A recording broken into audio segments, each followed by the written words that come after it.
Kamoro moro maintie jarama Lulu TV ma indi nchino mar kuku mar wach mikelo ni kine ka kinde kod an Jeff Olomba ka antire studio ka indi kod ono Bukotino wadon mon mwalosi kod oganda maro wanyoni seche gi kipenye tek penyo bedo matek ahinya ne oganda kotenore kod weche gweko mag kwiri mar coronavirus kata COVID-19 kata kamano polo meno mane jiwe kamoro moro maintie ni neni itimo gigweko duto mabende serikal wacho mondo mi wakedi kod tuo machalo kama indi mabende osenego oganda ahinya e piny duto arwaki ni machiegni an Jeff Olomba ka arwaki studio. Ero kama an iluonga ni Kotieno Thomas Omondi an wuod Nyaera kendo amor ka chopo e studio ka. Yeah. Yes. Moso ganda maneno Lulu TV. Moso duto te jokanyanam ni ero uru kamano kuom studio machiegni gi Lulu TV ma indie e TV madalawa kendo wameduru supporter. Ero kaone Nyakotino kwacha kwa chiel kachiel tinyo ni sani iri piny tek. Oganda neno matek ahinya weche giki ma COVID-19 sani koro mako piny ok mana Kenya kende ok kata Afrika kende mako piny duto.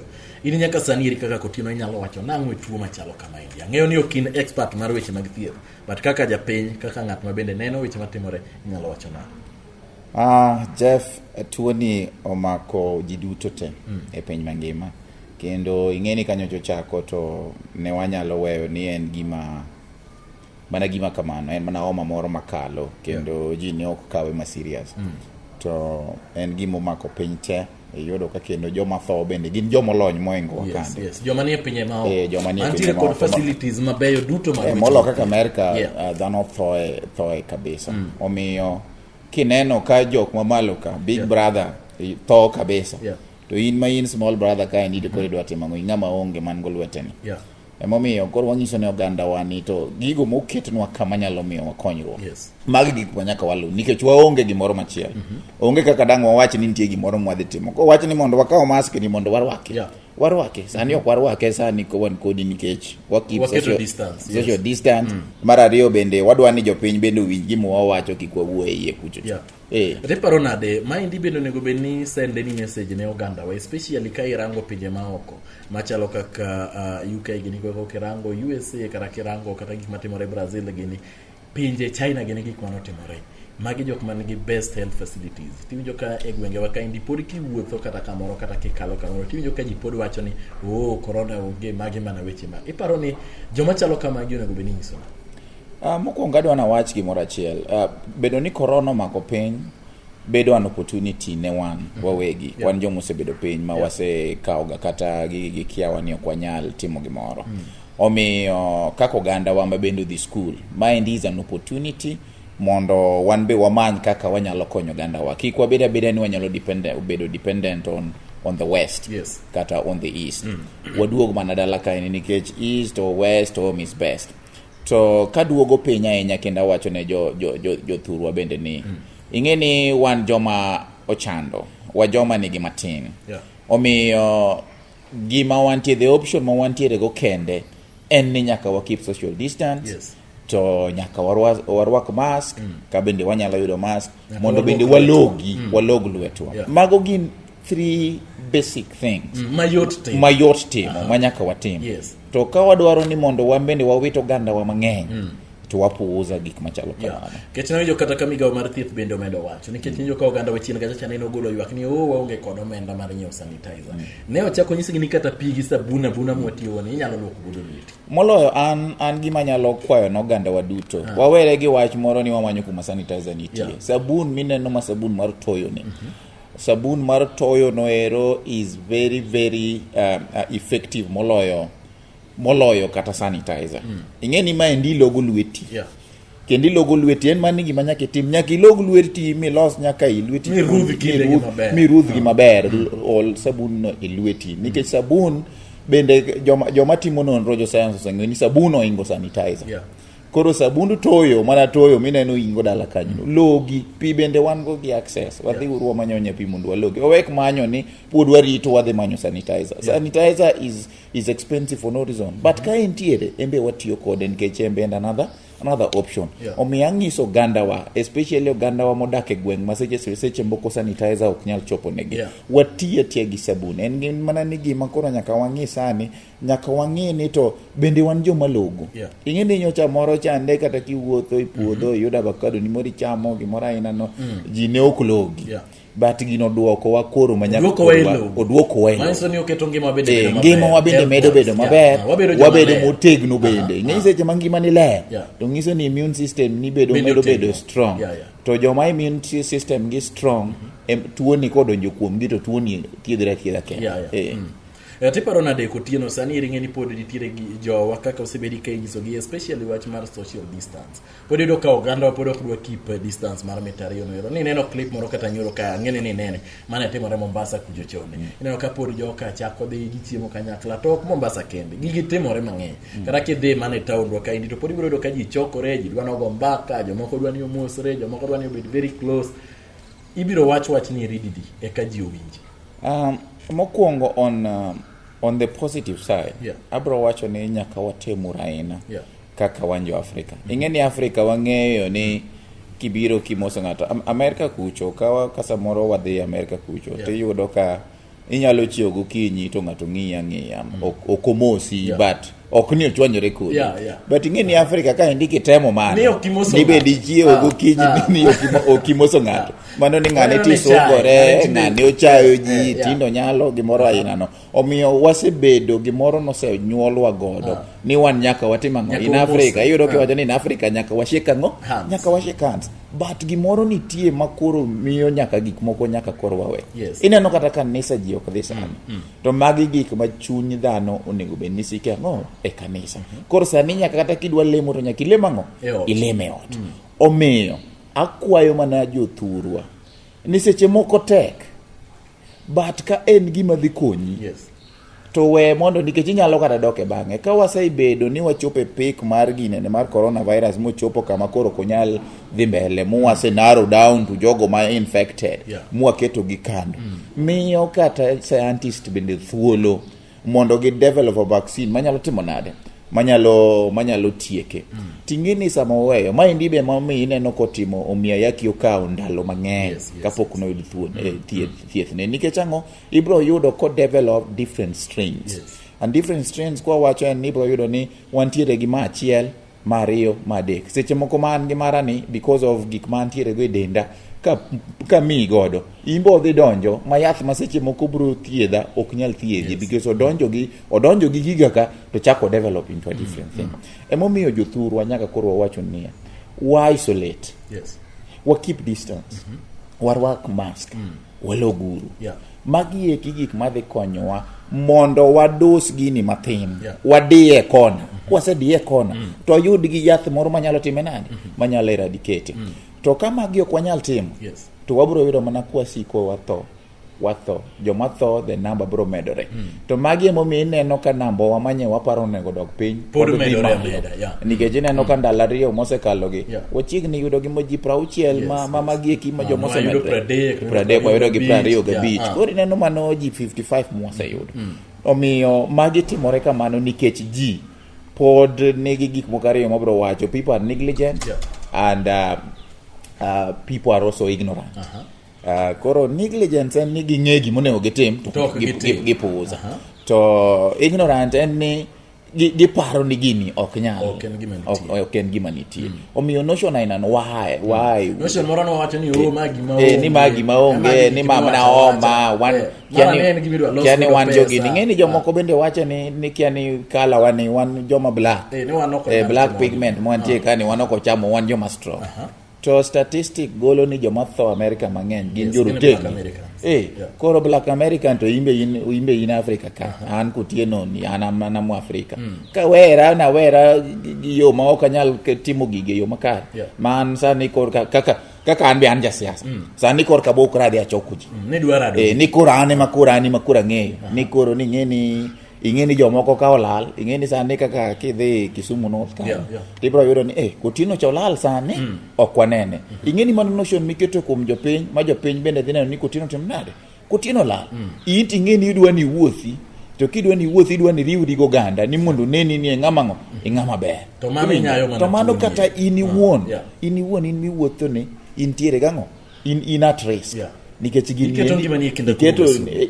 mano is the truth omiyo anakwayo mana jowa ni wang'eyo emomiyo ineno kata ne nyoko dong ter gine elections mabobas kata gi elections te IBC nyowacho nang'o gigi are postponed until further notice. No, gingiso wani en tarik makama. Donge to seche mowach ni ogin tarik makama mangiso nango, it's a government directive. To government directive nyakol gi liars gi migepe opogore kaka her mondo ngiswa ni tango madang watim. Kaka ta sikunde molor. Sikunde molor. Ngato dwani pod odhi. To ngato to pod no dwani odhi mon mbele gi siasa ni ene makori nene. Obro kaw yo matin kotieno kaito obro duga chiel ma indien kuku mar wach kodan Jeff Olomba ka.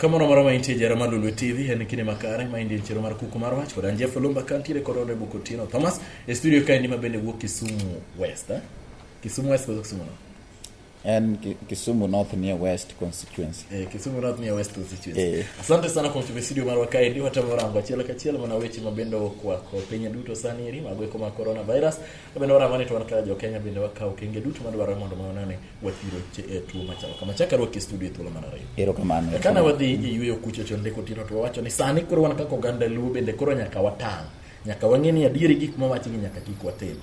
Achiel en dhi kanisa kuro rumo, sikul bende neno ka kuro lor, weche mag chokruok e liete bende neno ka kuro tieki. Kaendi nodwa chango jolwenya moloyo kar chokruok e liete ka.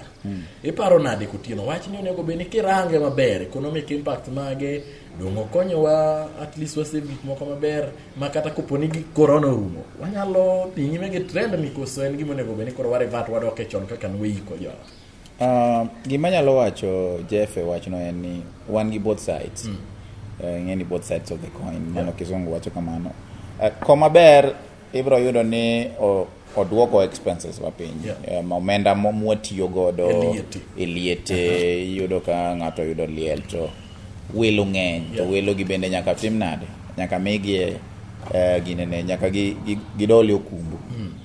To gini ende yudo ka seche moko ka liel rumo to weyo jaliel chande ka nigi chandruok molo kaka ne.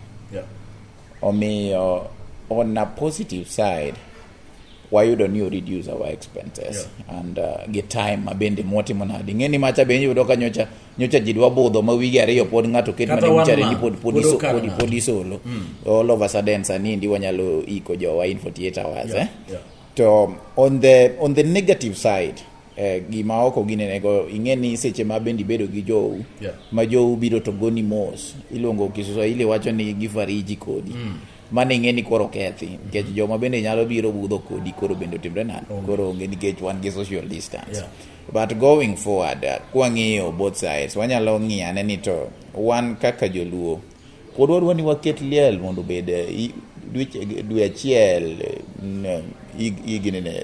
weeks a day kata jumbe ariyo kata juma achiel ingeni ngato kotho to at least onego be ni manyo mana yo minyalo konygo ka wan gi gimoro mwasolo wasol wawene ngama yudo liel mondo bi okonye ok no wasolo no dwecha kotiyo godo ni koro wan bende ngeni solo mi solo timbi chaki tiyogo solo ni solo aso kede tedwa ni do chako iyodo kaka ni koro ni Kotieno en jatelo Kotieno no golo silinge moro 1,000 to bire liel no tidwa treat Kotieno kaka jatelo makoro en alofune chao chamo mochako chamo alufa mag jomoko kendo iwinyo omiyo kony maseji moko kori konyo kata kilandi ni konye liel bende onge nikech isechamo gweno en alofu gweno ngeni gweno jaluocha en alofu kichake ng'iyo chapat bende kolosni seche moko na golo alufa di achiel liel to jatelo donjo ka ilogi ok kony iwinjo so an kaka Kotieno ta nyalo gombo ni ka an gi gira moro matin ta terne ngamo timo ngowa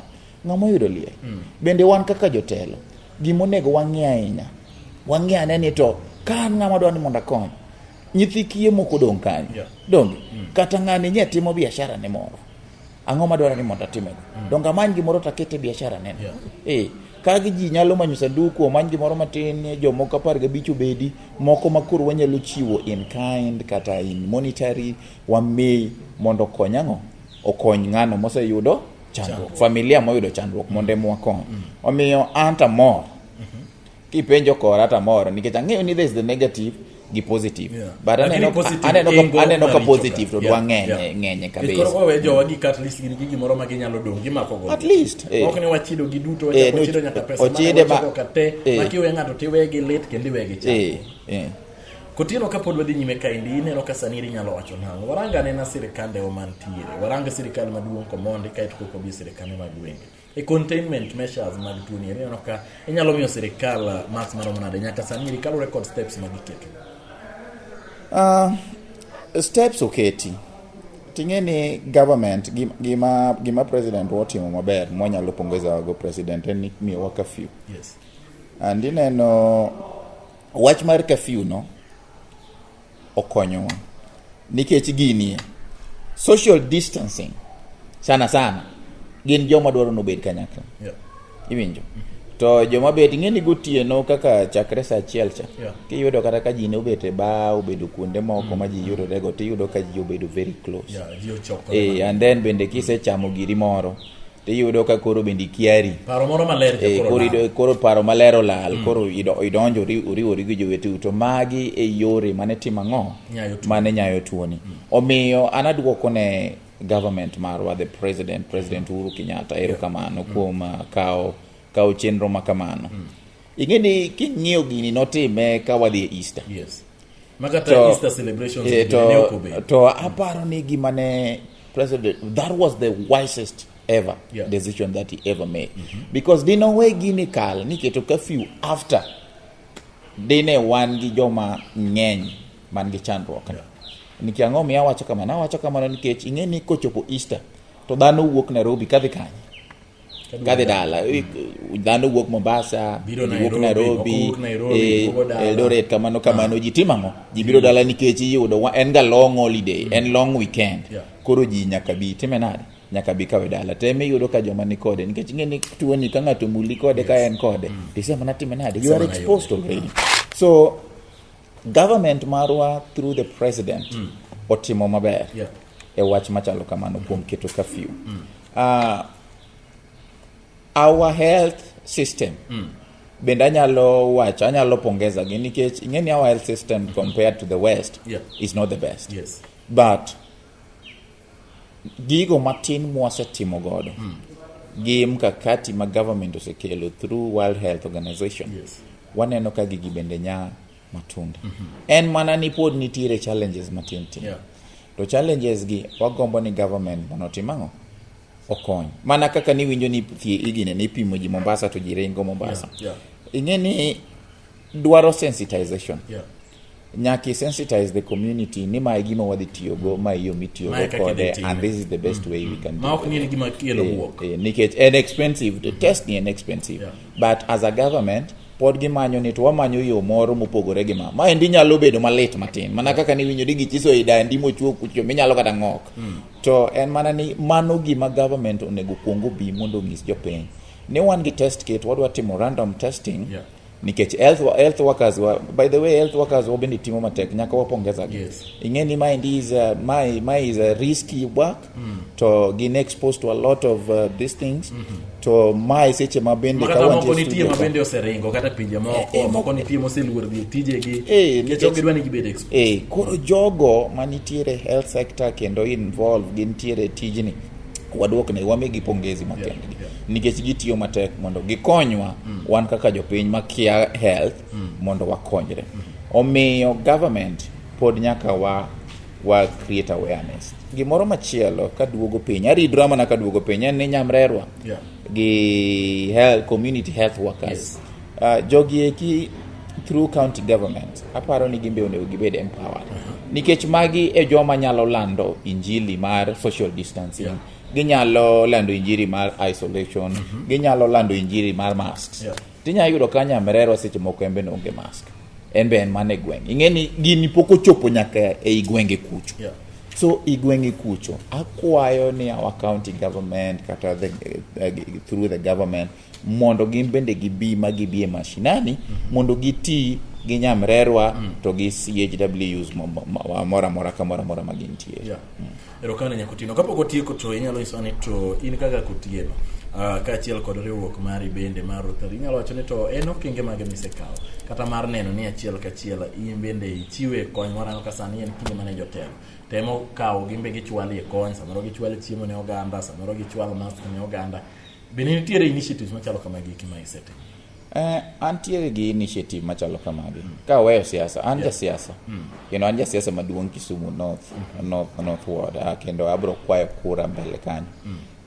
To bende tij adwaro mana ne gi yiera nikech gigo manyalo siemo masetimo, gi tich manyalo timo to gima pod atimo. Omiyo an ng'ama bende tudore gi migepe mopogore. An a Rotarian. I belong to Rotary International, kendo an a past president mar Rotary Club of Kisumu to kendo a sit bende board mar Rotary COVID-19 Western Kenya. Was alliance the county government.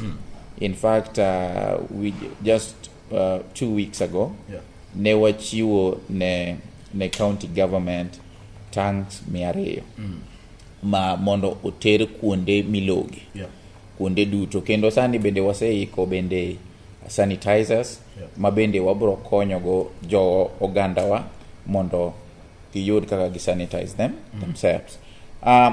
Gima osebedo challenge kese jamoko jibro penja ni tang'o momiyo ka in jasiasa madwaro Kisumu North ka tang'o miyo gigi pokitere Kisumu North. Nitiere masetero Kisumu North.